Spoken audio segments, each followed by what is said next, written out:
আপনি কি জানেন বাজার থেকে যে তেজপাতা কিনে নিয়ে আসা হয় সেই তেজপাতাগুলোর ধরন কি সব একই রকম? কোনো তেজপাতা ভালো গন্ধ দেয় রান্নায়, আবার কোনো তেজপাতা কোনো কাজই করে না। আজ জানবো তেজপাতার ইতিহাস এবং ভালো এবং আসল তেজপাতা কিভাবে চেনা যায়। এই তেজপাতা ব্যবহার হয়ে আসছে বহু বছর ধরে ভারতীয় রান্নায়। ভারত, নেপাল এবং হিমালয় অঞ্চলে যে তেজপাতা পাওয়া যায় তাকেই ভারতীয় তেজপাতা বলা হয়। রাজাদের রান্নাঘরে দারচিনি, লবঙ্গর মতোই তেজপাতার ভূমিকা ছিল খুব গুরুত্বপূর্ণ।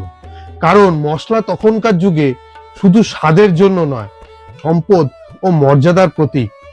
বিরিয়ানি, পোলাও, কোরমা জাতীয় ঐতিহ্যবাহী খাবারে তেজপাতার ব্যবহার বহু যুগ ধরে চলে আসছে। তবে অনেকেই জানে না ভারতীয় তেজপাতা এবং বিদেশি বে লিফ এক নয়। ভারতীয় তেজপাতার গন্ধ দারচিনি এবং লবঙ্গর মতো মিষ্টি সুবাস পাওয়া যায়। তাই জন্যই বিরিয়ানি, পোলাও জাতীয় খাবারে তেজপাতার ভূমিকা খুব গুরুত্বপূর্ণ। এবার আসি গুরুত্বপূর্ণ প্রশ্নে। ভালো তেজপাতা চিনবেন কি করে? ভালো তেজপাতার রং হালকা সবুজ বা জলপাই রঙের হতে হবে। যদি একদম ফ্যাকাশে বাদামি কালারের হয় তাহলে সেটা পুরনো। দ্বিতীয়ত, তেজপাতা একটু ভেঙে যদি হাতে ঘষে গন্ধ পাওয়া যায় তাহলে সেই তেজপাতা ভালো মানের। যদি গন্ধই না থাকে তাহলে সেটা খাবারে কোনো ফ্লেভার অ্যাড করবেন না। এবং তৃতীয়ত, ভাঙা, কাটা, ছেঁড়া তেজপাতা একদম ব্যবহার করা উচিত নয়। এতে কোনো গন্ধ বা কোনো কিছুই পাওয়া যায় না। তাই বাজার থেকে পুরো পাতা কেনাই ভালো। পুরো পাতা খাবারে গন্ধ খুব ভালোভাবে বের করতে সাহায্য করে।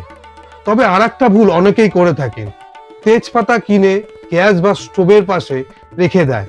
গরম এবং আর্দ্রতা তেজপাতার মধ্যে সেই সুবাস ধীরে ধীরে কমিয়ে দেয়, ফলে খাবারে কোনো রকম কোয়ালিটি বা গন্ধ অ্যাডই করতে পারে না। তাই তেজপাতা কিনে এয়ারটাইট কন্টেনারে রাখলে এর সুবাস বা কোয়ালিটি দুটোই বহুদিন ধরে রাখা সম্ভব।